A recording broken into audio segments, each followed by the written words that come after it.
ಸಂಗತಿ. ಇವತ್ತು ರಾಜ್ಯದಲ್ಲಿ 6 ಕೋಟಿ ಕನ್ನಡಿಗರಿಗೆ ಇವತ್ತು ಗಡಿಗೆ ಭಾಗದಲ್ಲಿ ಇರ್ತಕ್ಕಂಥ ಕನ್ನಡಿಗರಿಗೆ ನಿಗಮ ಮಾಡಿಲ್ಲ. ಈ ರಾಜ್ಯದಲ್ಲಿ ಬಡವರು ದೀನರು ದಲಿತರು ಅವರಿಗೆ ನಿಗಮ ಮಾಡಿಲ್ಲ.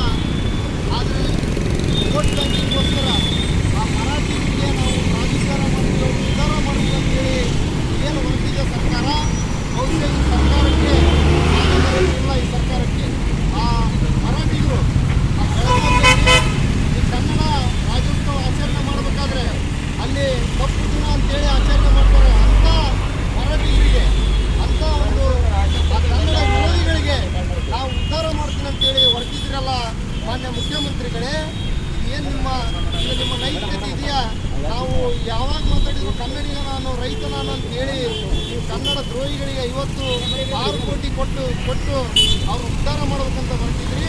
ಇದು ಬಹುಶಃ ಕನ್ನಡಿಗರು ಇದನ್ನು ಸಹಿಸೋದಿಲ್ಲ. ಇದು ಪ್ರಾರಂಭ. ಇದು ಏನಾದರೂ ಆ ಪ್ರಾಧಿಕಾರ ರದ್ದು ಮಾಡದೇ ಹೋದರೆ ಮುಂದಿನ ದಿನಮಾನಗಳಲ್ಲಿ ಈ ಜಿಲ್ಲೆಗೆ 27 ಜಿಲ್ಲೆಯಲ್ಲಿ ಕರ್ನಾಟಕ ರಕ್ಷಣಾ ವೇದಿಕೆ ಸ್ವಾಭಿಮಾನಿ ಬಣ 27 ಜಿಲ್ಲೆಯಲ್ಲೂ ಕೂಡ ಸಾಂಕೇತಿಕವಾಗಿ ಹೋರಾಟವನ್ನು ಕರೆ ಕೊಟ್ಟಿದೆ.